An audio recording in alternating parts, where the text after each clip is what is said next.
చేనేత రంగం అభివృద్ధికి నూతన పాలక మండలి కృషి చేయాలని చేనేత కార్మిక సంఘం జిల్లా అధ్యక్షులు భీమనాథుని సత్యనారాయణ ఆకాంక్షించారు. జయశంకర్ భూపాలపల్లి జిల్లా చికెన్పల్లి శ్రీరామ నవారు చేతరంజి చేనేత సహకార సంఘం ఎన్నికలు ఇటీవల ఏకగ్రీవంగా జరిగాయి. సంఘం అధ్యక్షుడిగా కూచన సారయ్య, ఉపాధ్యక్షురాలిగా మంతెన సునీత, కార్యదర్శిగా చక్రం నరసింగరాములు ఎన్నికయ్యారు.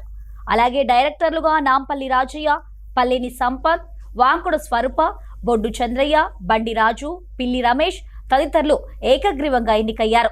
ఈ సందర్భంగా నూతన అధ్యక్షుడు కూచన సారయ్యతో పాటు పాలక మండలి సభ్యులను చేనేత కార్మిక సంఘం జిల్లా అధ్యక్షులు భీమనాథుని సత్యనారాయణ ఘనంగా సన్మానించి అభినందనలు తెలిపారు.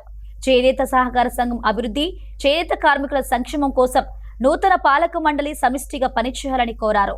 చికెన్పల్లి శ్రీరామ చేనేత సహకార సంఘం ఎన్నికలలో ఏకగ్రీవంగా ఎన్నికైన మన కూచన సారన్న గారికి ఈరోజు ఘనంగా సన్మానించడం జరిగింది.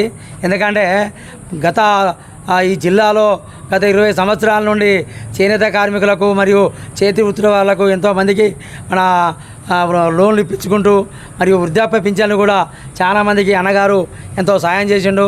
ఈ సందర్భంగా ఆయనకు ఇవాళ ఏకగ్రీవంగా ఎన్నికైండు ఇటీవల జరిగిన ఎన్నికలలో. కనుక ఇంకా చేనేత రంగ కార్మికులకు సంక్షేమం కోసం మరియు అభివృద్ధి కోసం కృషి చేయవలసిందిగా ఈ సందర్భంగా సారన్న గారిని అర్జిస్తున్నాం. ఇంకా కొంత ఎందుకంటే జియోటాక్ కాలేదని చేనేత కార్మికులకు పింఛను బంద్ చేస్తున్నారు.